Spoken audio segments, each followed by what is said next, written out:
Hey guys, this is Dr. Hub. In case you haven't subscribed, please do subscribe.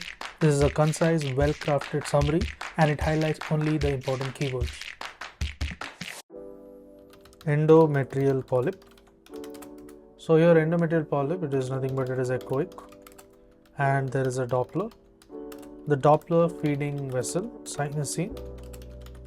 The saline infusion sonography.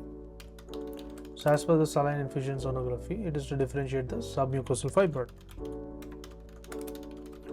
And there is a saline infusion into the endometrial cavity, as well as if the lesion is within the endometrium, it's the endometrial polyp. Then the fibroid is outside the cavity and this appears as it is hypoechoic. To learn and grow daily like this, please do subscribe.